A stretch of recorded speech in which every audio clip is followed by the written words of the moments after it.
All right, Liz, you can take it away from here. We'll go ahead and get started. Perfect. Thanks so much. Hi, everybody. Thanks for joining me and a happy Valentine's Day today. We're going to go through how to drive performance through your marketing and sales team today. So we'll have a really good focus, very specific to marketing and sales, but really good information for a lot of different areas as well. If you're not on a marketing and sales team specifically, maybe you do all of that yourself. You're a team of one, or if you have organized marketing and sales teams, there's a lot to gain from some of the stuff we'll look at today. And so my name is Liz Manley. For those of you who don't know me, I've been with Key Data now for about a year. And before that, before Key Data, I worked for a vacation rental company for about 4 years, doing a bit of everything. So I started off on a reservations and the sales team. So it's a topic that's very near and dear to my heart, but then also did listing analysis as well as some revenue management as well. And we've got Jennifer joining us today as well. I'll go ahead and let her introduce herself. Hello, everyone. My name is Jennifer or Jen. I am sure if you've been on one of our webinars before, you have had to sit through me chatting the whole time. So I'm really excited to have Liz doing this webinar today with you guys. The topic is really fun. And I will be working on questions. We are going to try and save some time at the end of the webinar to get to your questions. So please feel free to submit those. If we don't answer right away, we're going to answer those right towards the end. And yeah, we're excited to have you guys.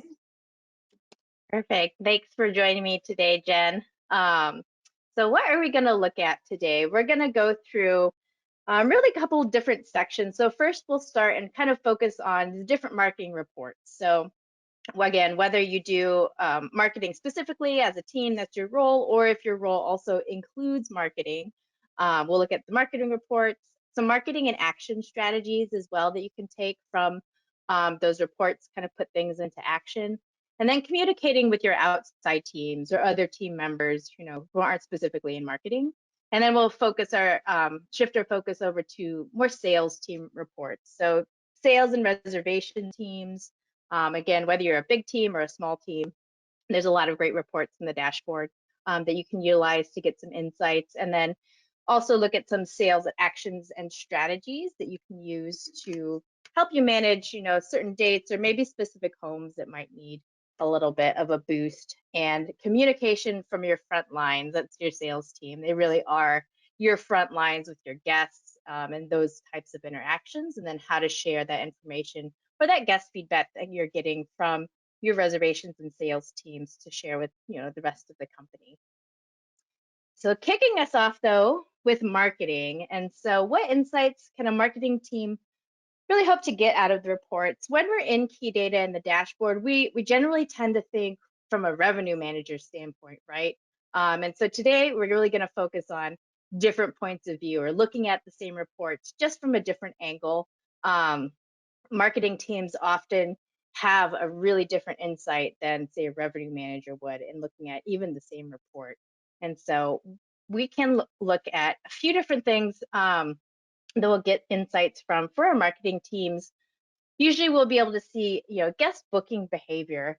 How are our guests booking throughout certain times of year for different dates? Unconstrained demand is also a huge, really important thing for marketing teams to be able to see and understand. By unconstrained demand, what we mean is how much demand is there if you had an unlimited number of types of properties to book. What are people shopping for the most? What do they want to book for their vacations? Return on investment, or ROI, from your different booking sources, and is another insight that your marketing team can gain from looking at the reports in the dashboard. Are your ad dollars being spent wisely? Are you seeing a return on those marketing campaigns in terms of number of bookings or in terms of revenue coming in through different channels?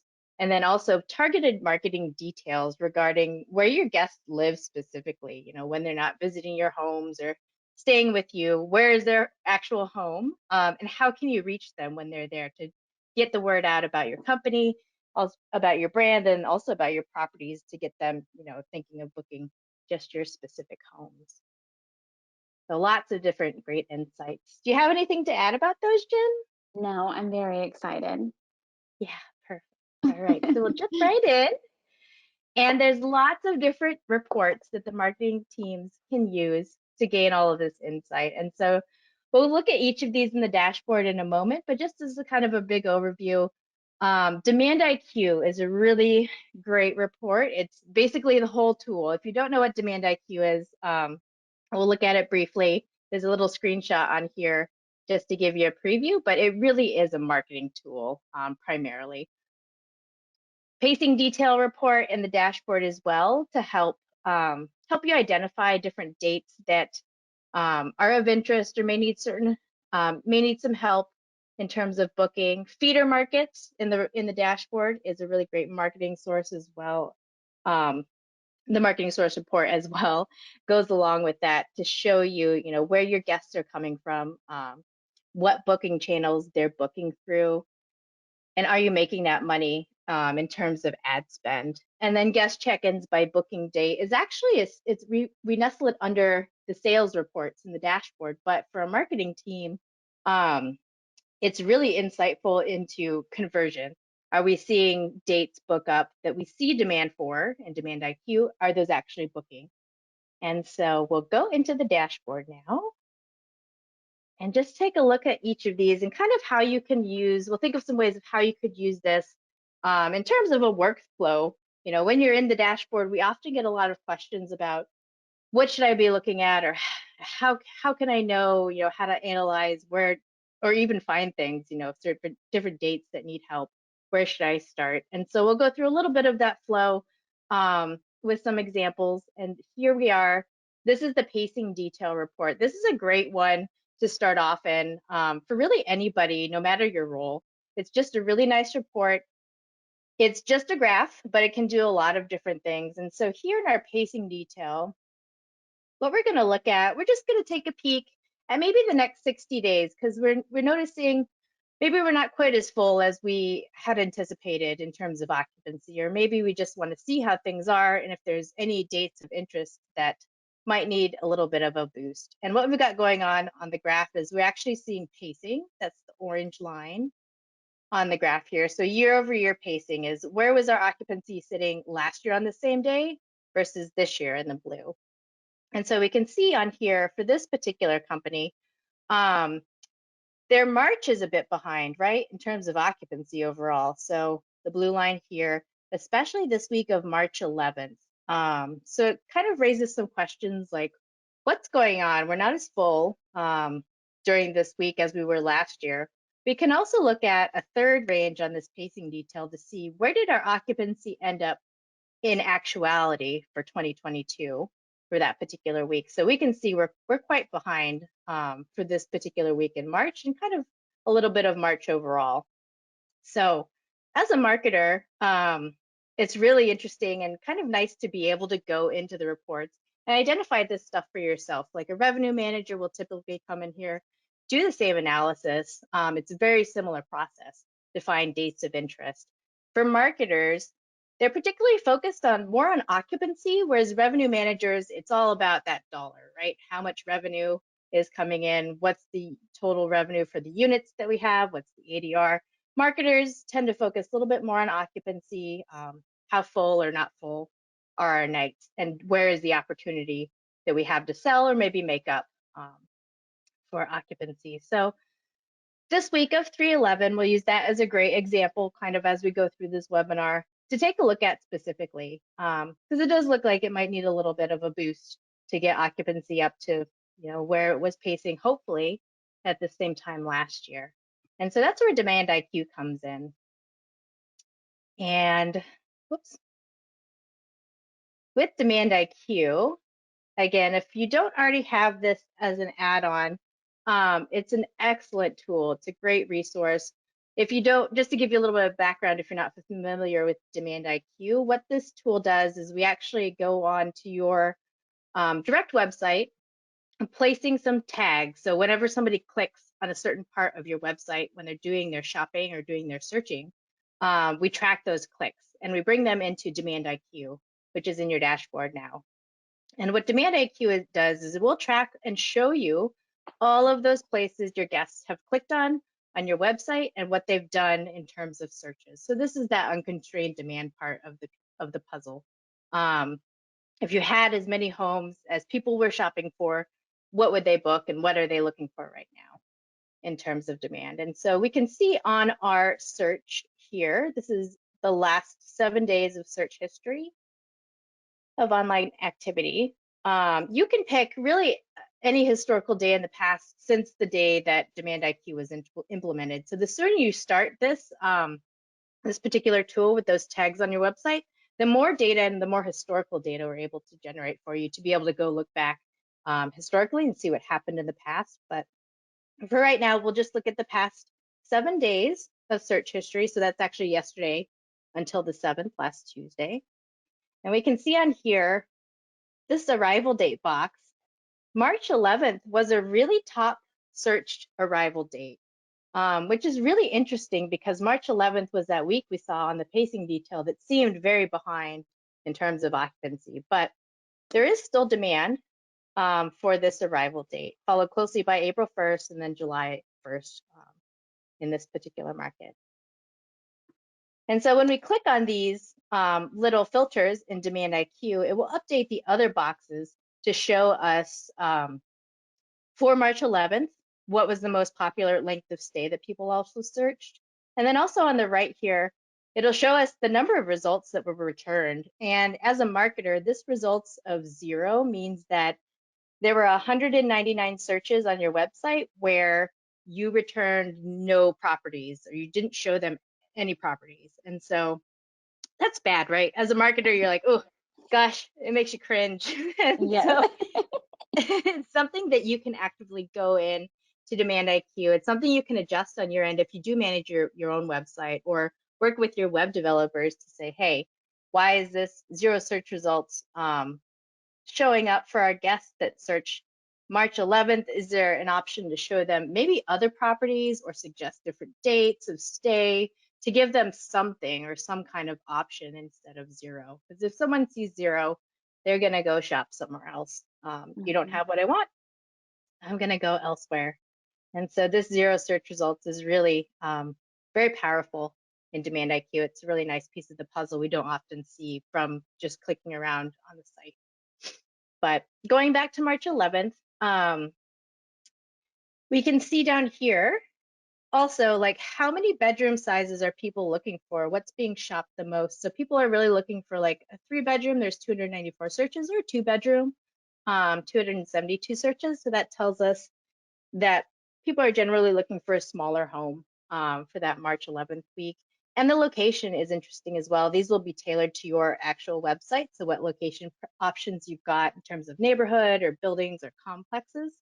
For this example, Watercolor is the neighborhood. And so that was the top location that people want to stay when they visit on March 11th. Length of stay is an interesting one when we pick this March 11th. This company in particular, we know they do have probably a 7-night minimum. So when people guests put their dates in on the website, it will require a 7-night minimum. But we can see down here, like a lot of people were also looking for a shorter stay, 6 nights, 5 nights, and then 4 nights as well.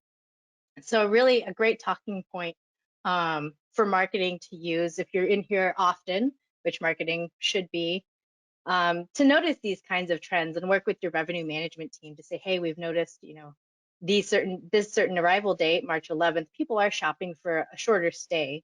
There's a lot of demand for that. And so maybe we should consider lowering those minimums depending on how far out and depending, on what your team feels comfortable with doing as well. Did That's you have anything else fantastic. to add, Jen? No, that was Jen's our great. Demand IQ expert, so. You really covered a lot of what I was going to say as well. I did want to point out too, in pacing detail and in Demand IQ, you really, as a marketer, occupancy is important for a lot of people in marketing, and they're usually looking at that. Whereas a revenue team is focused more on RevPAR and rate adjustment, or maybe even nightly minimums. But I think what's interesting in this example for March 11th for this location is that the 3 and 2 bedroom homes are seeing a really strong interest on the website. And if we think about where we are today on Valentine's Day, we're like a little less, couple days less than 30 days out from that arrival date. And so understanding booking window in like your pacing detail report, or what a booking window should look like for your company and certain types of inventory can also really help you here, to understand what needs to be pushed from a marketing standpoint. Because if I know my 5 bedrooms are not performing very well and that activity was pretty small, 56 is still quite a bit in 7 days, but not as high as what my 3 bedrooms were. So I'm going to have to work even harder to fill the nights that are open for my 5 bedroom inventory. And revenue can do what they need to do from a pricing standpoint, but someone needs to get their megaphone out and announce that to the people who are interested in purchasing things from your company. But That's, no, that was fantastic, Liz. that's a great point, Jen. Yeah, definitely. Just realizing the focus from different perspectives on different KPIs can Hmm. really help you get a bigger, fuller picture about Yep. what's going on and booking habits and what people are shopping for and working together. So March 11th, yeah, 1,400 searches, which is quite a bit. But we can see the change. So this is the delta from the week prior. This is actually fewer searches than what happened the week before. And so there's less people searching for March 11th arrivals. So the window may Hmm. be closing a little bit in Yep. terms of demand, but it's a great thing to track and maybe check tomorrow or the next day or the Yeah, week after as we get closer and closer. So totally um, agree. really interesting. And so with this, we see that like, okay, March 11th, we're down in occupancy, but there's still really a high demand. People are searching for this date. And so what can we do to see if people are actually booking? Like what does conversion look like? And so another report we can go to, this one's called guest check-ins by booking date. And it's got a really long name. This is the one that is nestled under sales, but again, it fills multiple purposes for multiple roles. Guest check-ins by booking date is going to show us over here on the right. We're still going to look at the last week, so February 7th through today. So the last 7 days of bookings, when are those bookings going to be checking in? And I just picked the next 60 days of arrival since we're really interested in seeing conversion from the last week. Is that happening for the March 11th week? But um, down here on the graph, here's that March 11th week. So this reads kind of left to right in terms of date order. So here's this week, here's today, and then next week, and then all the weeks following. But March 11th, we can see there was 32 reservations that will be arriving during that March 11th week that were booked in the last week. So we have a lot of searches. We also have a decent amount of conversion as well going on for that particular week. And so we can compare this to last year. The same week last February, we didn't see nearly as many bookings that were going to be checking in during that second week of March. It could be because we were already much more full at that point in time, but it is great to see some conversion happening from a marketing standpoint.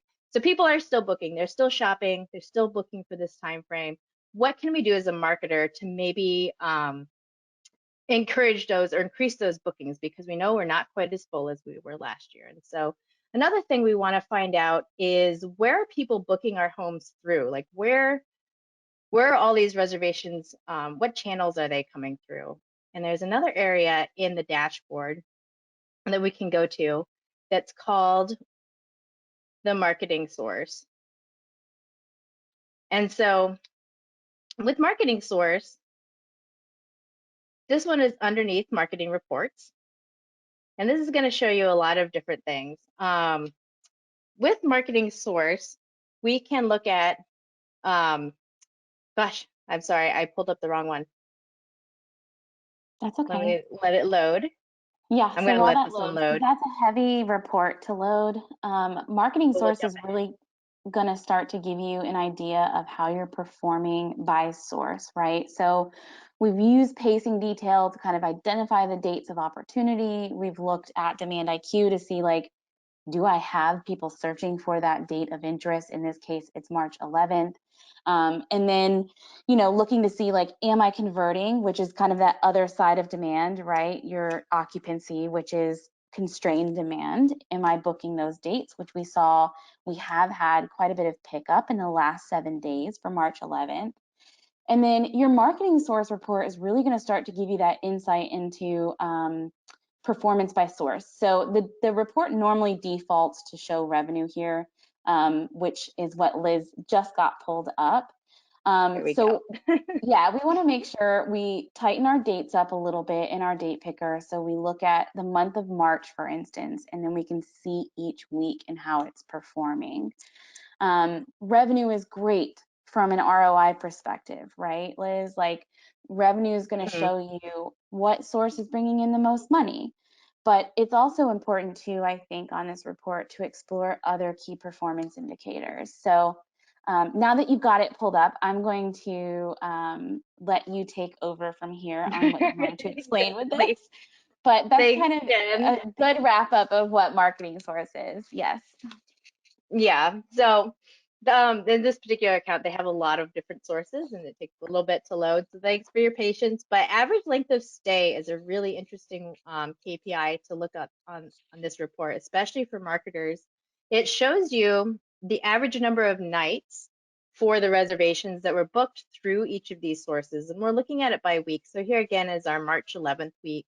We can sort this from low to high and then high to low, just to really kind of examine and see what's the average number of nights that people are booking through these different sources. So we can see there's a lot of sevens. That's probably the minimum length of stay that's required. But then we do see this, it drop a little bit, right? Through different sources. So this one would be like direct, book direct, through either the website or a sales agent. So perhaps there's some liberties, right? You can have your sales team take to try and fill those nights, maybe offer a little bit shorter stay.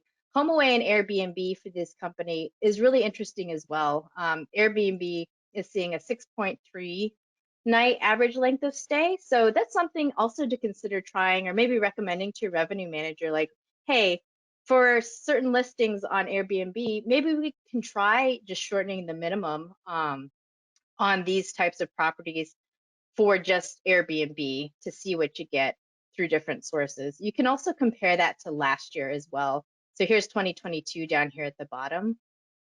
You can look at 2022 actualized if you are interested as well. Right now we're looking at it as pacing, same day of the week as last year, just to see what you ended up with or what happened in terms of average length of stay last year. Did we have to drop minimums? Or do different types of advertising or different offers through different booking channels. And so average length of stay is a really interesting one. I had never thought of looking at this until I put together this webinar, but it is a great metric to use on the marketing source report to see how that varies across different sources. All right, and so now that we see differing marketing sources, here's also the same report, but dollar amounts. So revenue, right? Revenue coming in through each of the sources. Is your, this is for this company, this is direct booking through the website. They've got a really strong direct booking presence. And then we also can see, the third parties, the OTAs, word of mouth, maybe referrals, things like that. And so you can see where, as a company, where you're spending your advertising dollars. Everybody spends fees on Airbnb and Vrbo. It's just a part of the industry to get onto those websites. And so using this marketing resource report, is that revenue that's coming in? Are we making that money back in terms of in return? I think it's And important to so point that out too, Liz, on a marketing source report from a revenue perspective, which is, if you look, for instance, at like Airbnb versus HomeAway, right? What market is performing better? What kind of inventory am I driving on Airbnb versus VRBO? I think that looking at the revenue too can help you kind of determine, like, if you have a really big performance and revenue on HomeAway or Airbnb, but your bookings through your website are softer than you would want them. This is a really good testament in this account to how really putting together a strong book direct campaign is so critical to continue to increase the traffic to your website year to year. So what are we doing post checkout to get in front of that guest, or leaving stuff in the house with, conversation about, hey, we loved having you, book with us next year and save 10%, or save the fees from booking on Vrbo and book with us direct next year on our website. Anything you can do to kind of boost that book direct, have them not book next year on a Vrbo site. It's going to save you money in the long run. Yeah, that's a great point, Jennifer. A lot of guests sometimes don't realize that like Airbnb is, they're actually not a management company. You're the actual management company. Yeah, And they think so, you're Vrbo, right? yeah, They're they think like, you're Verbo. yeah. So getting that branding out there, getting them familiar with your company, and your homes, and they've already stayed at your house. A lot of times, guests love returning to the same place, especially with a larger property. They know exactly what they're getting. So building that direct book campaign is really important, um, for brand awareness, and then driving them to your actual website as well. So marketing source, really great report, great resource for marketers. The other thing we want to ask too and try to find out is like, we see what's in demand, what dates are being shopped, where they're converting, what sources people are booking through. But now we want to maybe shift our focus to find out where are guests coming from, where do they live when they're not visiting us. And so there's a couple of different places that we can look. Demand IQ again is a great one. In here, there's 3 different reports, and the technology and feeder market is going to help you see that pre-booking shopping demand and where those folks are living. So on this one here, we've got pretty much these 2 similar boxes that we've seen before. Here's our March 11th top arrival date search for the past week. At the bottom, we get where those people are searching from. So this is before they book, they're just clicking around on your website. And it's really great insight about where they live and where they shop so that you can target, to maybe really focus in on this March 11th week, who's shopping our website. So a lot of Nashville, 28 users in Nashville, Memphis, so some Tennessee's are the top shopping markets, and then followed closely by Texas, and then also St. Louis, Missouri. And there's some others that are down here as well that happened in the last week that we're looking for an arrival date of March 11th. And you also get a little map down here. I'm terrible with geography, so I love the map. But you can see where those people are living. You can also, it works different ways as well. So if you wanted to, consider a campaign to target St. Louis, maybe this is an emerging market for you. You're like, ooh, St. Louis, that's a little bit weird. You can try and clicking different areas or different cities that did searches in the last week to see how that changes in terms of what they're searching for in arrival dates. This particular company, Texas, is a big market for them. And so Dallas Fort Worth, we can see now when I click on Dallas, like March is still in mind for these 197 users, but the top searches were really for later on, right? So September, September weird. and May, which is really interesting to see. So it also works the other way as well by clicking on different feeder markets, seeing which dates they're searching, and the top dates are for. And so using that information to really kind of drive your campaigns in terms of, Houston is looking for a summer stay, a little bit of March, but a lot of July. And so, yeah, that was really surprising. September. Yeah, that one was weird. It's not shocking for Texas in this market to want to book summer over spring break, but the September date was weird. Yeah, really interesting. So sometimes it'll surprise you, this report, the technology and the feeder market. So this is our shopping view, right? Demand before booking, but we can also see the other half, booked guests. Where are those guests living that have actually booked with us? And that comes into play with the feeder market report, again, under marketing reports. I've narrowed this one down to just arrivals during that same week we're looking at, March 11th through the 18th this year, to see kind of how that guest distribution looks like geographically. So for arrivals that week so far, there's 28 check-ins from St. Louis this year. followed very closely by Texas, and then the Tennessee, and a little bit from Little Rock in Arkansas. So Yeah. we can also compare this to last year as well, because we know what actually happened last year. Sometimes it's more helpful or more insightful for marketers to know or to see those markets that actually did book with us for last year, how that panned out. And so last week, same week last year was March 12th to the 19th. And so we can see Dallas and Houston were really actually bigger bookers last year than they were this year. This year, the top city or top visiting city the guests are originating from is St. Louis, and then followed by Dallas. So a little bit softer this year from the Texas market in spring Yeah. break. I think what's really helpful on this report, what I love the most, and I'm no marketer, so I'm just making a guess here, but I can see in looking at this data here for last year that the revenue per, I think it's revenue per guest or revenue per booking in that column per guest. I can see that even with Dallas and Houston, they're spending, Dallas in particular spends more money per guest. So you can also kind of get a gauge either by filtering on the right or by looking at this revenue per guest in your top markets that booked, who's spending more money from those locations. So if I know I have some lighter inventory for March 11th week, some bigger inventory that is light on occupancy, I might put my more expensive things in a campaign or targeted ad towards my Texas market, whereas like with a discount maybe. Whereas like my Missouri or Arkansas, like I might put a softer type of inventory that's a little less expensive in front of those folks. And then you also have the postal codes. So doing like a social media ad or something where you can target based on those postal codes is really helpful. You can just dump it into an export and go from there. Yeah, that's a great point, Jennifer. These postal codes are really um, key. Again, I also am not a marketer, but I've heard from our from our marketing team, zip codes are great. If you can really narrow down the specific zip codes for your guests in terms of marketing targeted ad campaigns, these all will come out in an exported table, and so you'll have all of the zip codes for that particular region for guests that are booked with you.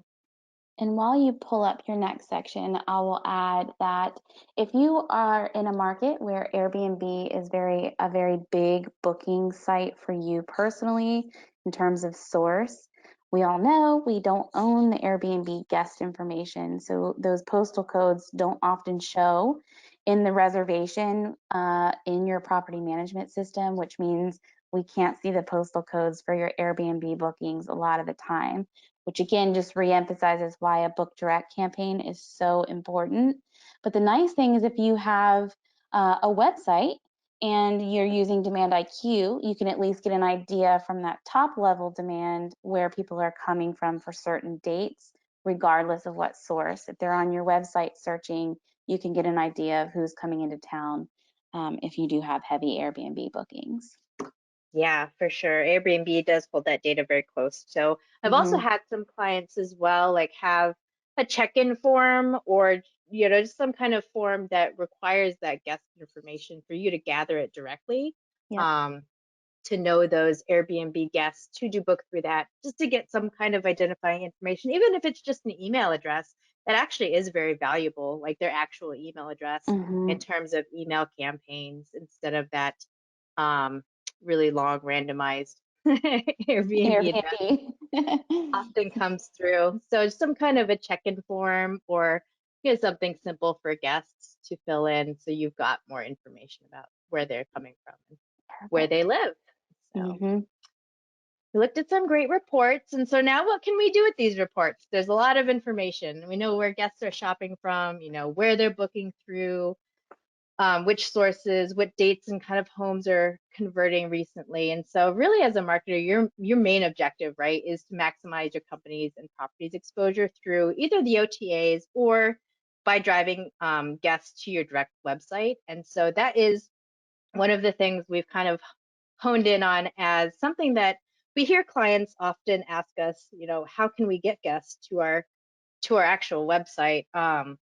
Or maybe we have a lot of traffic on our actual website, but we're not seeing, the conversions. And so it's something that the marketing team can really take on as a project to help help with your exposure in terms of both your company and your properties. And so we've come up with a couple of different scenarios of what we get asked about more often. And so some folks have good site traffic on their direct website, but their conversions are quite low. So that either in Demand IQ, we see there's a lot of searches, but maybe not a lot of bookings coming through. And then our revenue team has made some adjustments already, but what can marketing do specifically to try and push forward and make that experience better on our website? So you can optimize your properties on your site, whether that's from your own website if you've got one. You can also optimize your listings, goes hand in hand with that as well. So on the OTAs, Airbnb, VRBO, making sure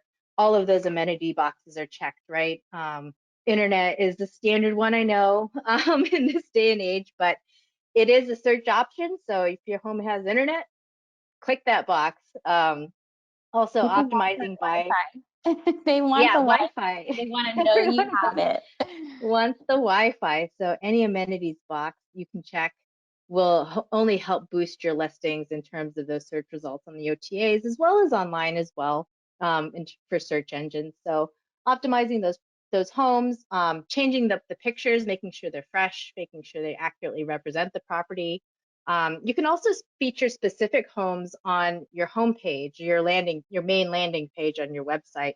If you do that already, maybe consider rotating them out, changing them up, having a home of the week to kind of highlight or showcase, a different property. Maybe it's a new property that needs some traction or new bookings, and putting that right in front of guests when they first visit your site.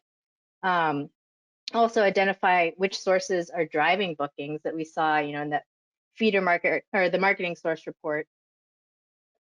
If you do get a lot of direct bookings, or if you notice, most of your bookings come through VRBO, making sure those are optimized in terms of listings on those sites. And then a couple of other suggestions you can either do yourself or work with your revenue management team on is, minimum stay restrictions. We saw from Demand IQ, notice that trend, right? People were shopping for 7 days mostly, but there were a lot of other searches that were looking for a shorter stay, less than the minimum.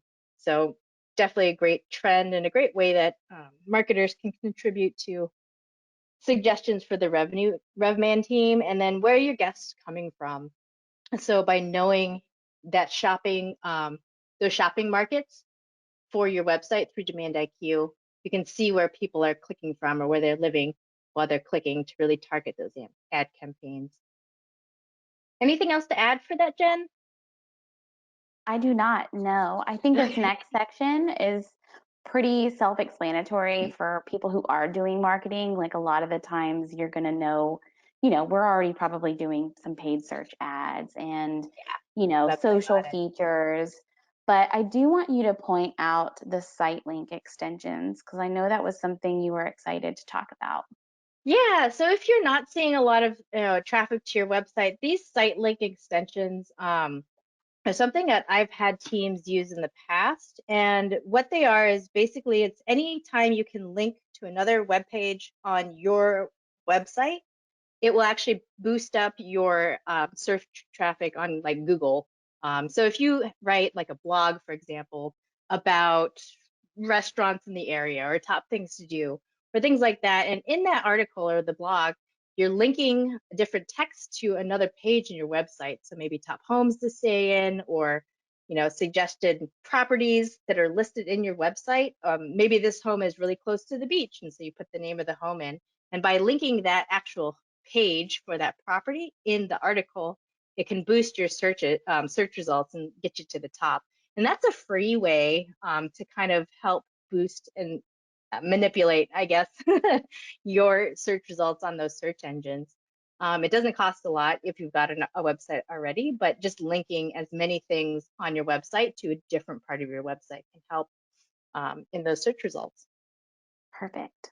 All right. And then working with other teams. So we looked at a lot of different things, but and touched on a lot of these already, but you can work with your revenue management team to look at the strategy you're using, and those also minimum restrictions offered through different channels and different dates.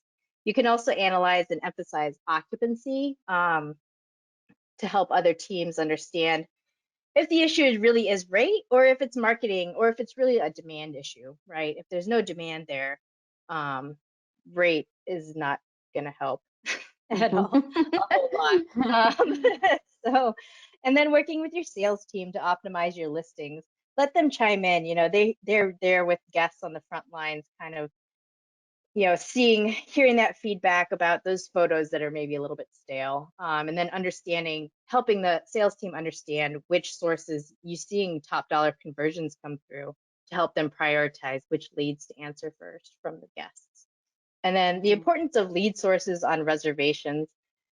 So on the marketing source report, those lead sources, each source is dependent on what is filled in on the reservation. And so it's really critical and important. Maybe your reservations team doesn't realize that that area is actually used for anything. So just communicating to them like, hey, this actually is useful for something for reporting key data. If you can start filling that in, that would be great. So Yes. marketing. We did Perfect. marketing. Woohoo, sales. Marketing. All right, we're going to put our little sales hats on. And so, sales and reservations teams, what they can learn from key data is a lot of insight about performance, right? Performance about dates of stay that are booking well or not booking well, specific properties, and then also types of properties that have been booking well, and then booking patterns of guests as well.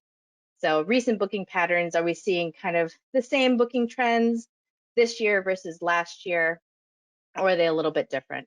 And so Yeah. again, lots of sales teams reports that they can use. We'll look at a few of these a little bit more in depth, but we'll probably use that March 11th example during that week, but we're going to look at it from a little bit different point of view from the standpoint of a sales team. And so there's some reports in here that are great for sales associates. So your general team, there's a couple that are really helpful for your sales manager or like a team lead. And so the booking by date report is a really interesting one for like a team lead to look at. And this one is going to be under sales.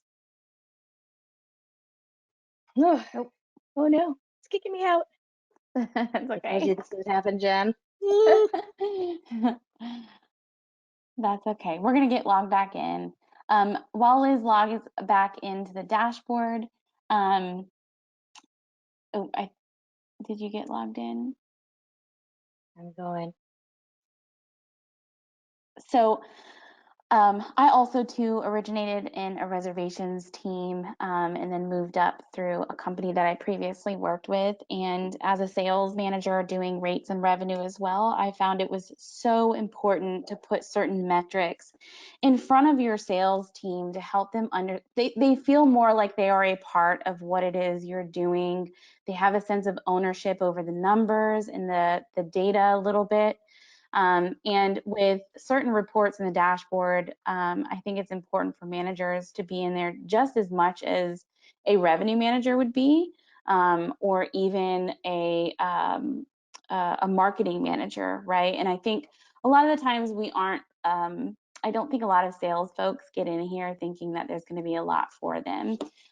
Liz, if you want to share with me, I can get I us might need you to in take there. over, Jen. Yeah, that's Sorry. okay. No, I'll get it pulled up if you want to present to me, and I will show my screen. Thanks, guys, for hanging in there with us while we get this figured out. Let me make sure I have the right monitor showing. Okay. Can you see my screen okay, Liz? Yeah, I can see it, Jen. Awesome. So we have in the sales reports, we have the bookings by date. And Liz, if you want to take over chatting, I will drive for you. Sure. Yeah. So where we picked up, so the bookings by date report, this is really great one for like a team lead or a sales manager to come into to see which reservations have been booked in the last 14 days, regardless of when they're arriving. So what is your booking pattern looking like? Are there particular days in mind that people book on like a weekend or a Sunday when they have to go back to work and they're like, I don't want to go back to work. They're booking their vacations. It also is really nice place to see historically booking patterns. Are we behind versus last year?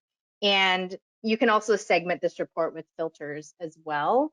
We won't get into that today, but it's a really great place to segment, either by market. So if you have homes in lots of different areas, you can look at how your bookings are doing for each particular market, or different types of homes, different sizes, bedroom sizes, custom unit groups. You can also look at canceled on this report, which is also really interesting for a sales manager to see in the past 14 days, what cancellations have been happening.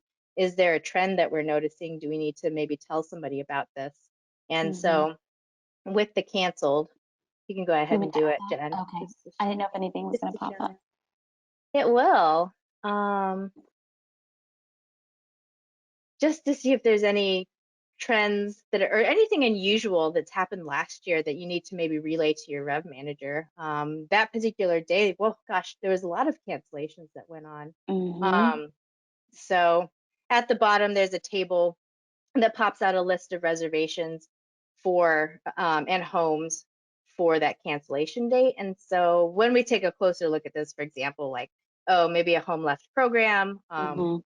and so we had to cancel some stays, but really great for a sales manager to keep tabs on recent booking trends. And so that goes hand in hand with the next one, right underneath it. It's called guest check-ins by booking date. And on this report, if we choose to see bookings taken within the last 14 days, we can see on a graph those arrival dates and when those guests will be staying. So if we look at in the date picker, we'll go ahead and pick the last 14 days.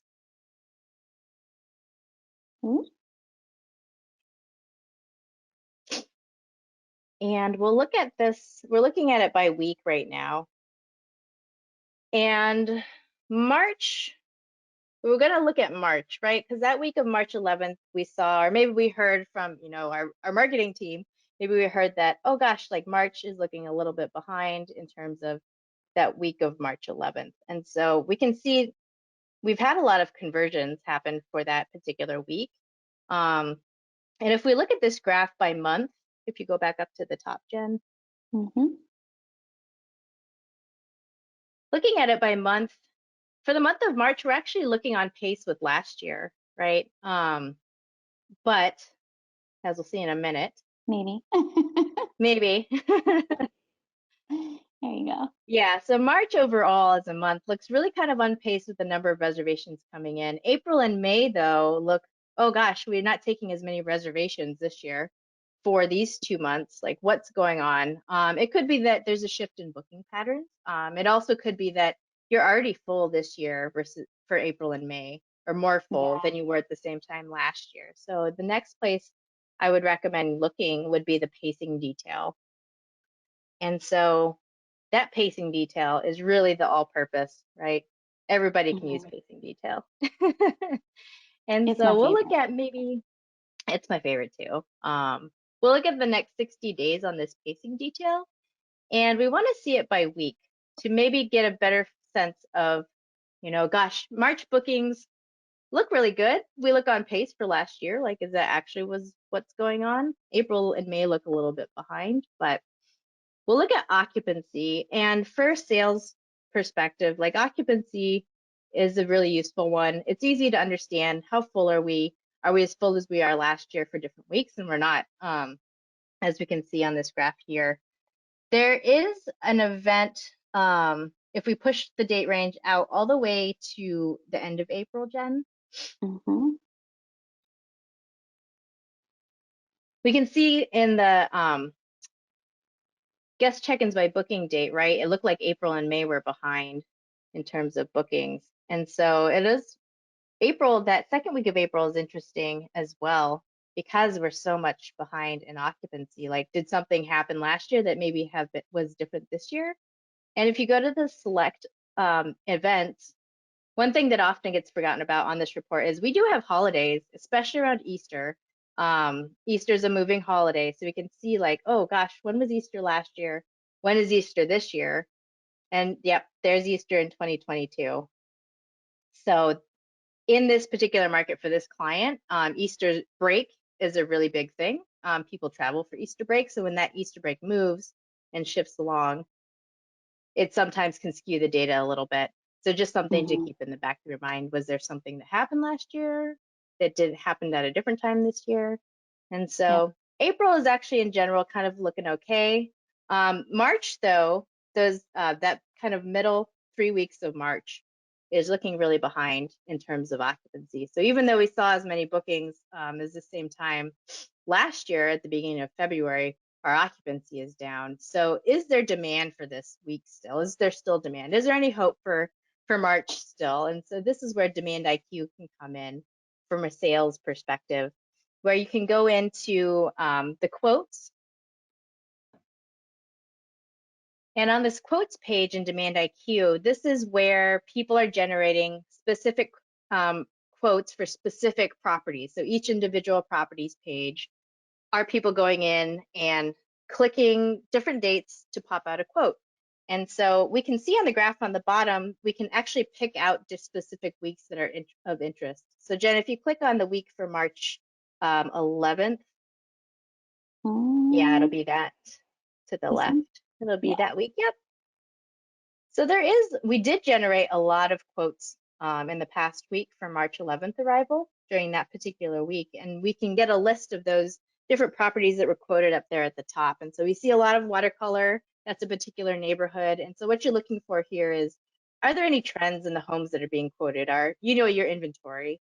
And so are there big homes? Is it a particular neighborhood? Is it smaller properties?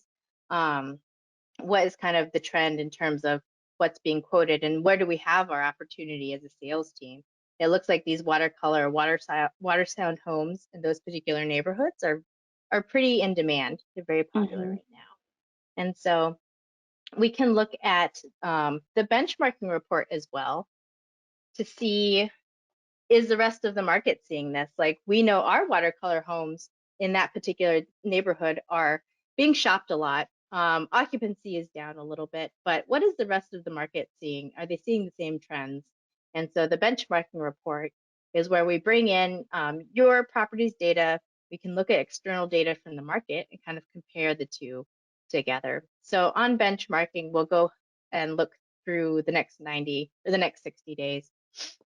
Okay. I think is what we were looking for at last time. Oop, And oop. on this benchmarking report, you can get really specific to different markets and different types of properties to segment, kind of apples to apples or where you want to look at specifically. So we saw in Demand IQ, we had a lot of demand for watercolor, which is a market. And so on the benchmarking, we want to look at watercolor for our properties as well as properties in that particular market.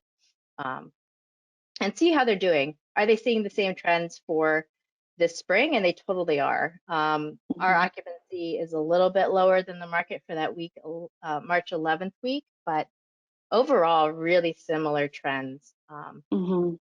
in terms of occupancy this year. I'm gonna So, pop over to our slide. Sorry, it's not in present mode, everybody.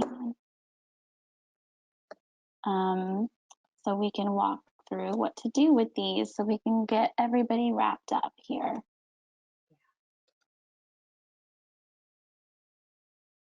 Here we go. so what tools can our sales teams use to identify maybe homes that need more attention? Everybody's got either a new property or that needs a little bit of attraction, or everyone has a home that's like, oh, this home is not a booker for us, and why is that? And we always need to push it. So maybe there's multiple homes that we need to pay attention to. So for a sales team, like keeping tabs on those units and identifying them, as something that you want to keep in mind and kind of really focus on by looking for homes that have really high number of quotes, maybe in Demand IQ, but not converting into bookings. You can also build OTA comp sets for those specific listings that you want to keep an eye on. And by picking comps and having your sales team pick comps, they know like what other homes guests are probably shopping for that are really similar, either through conversations they've had on the phone with them, also by they see all of your homes when they're selling them. And so your sales team is really probably well equipped to pick out actual specific comps for those underperforming units. And then that way you can keep tabs on them, look at their calendars when guests are shopping to compare.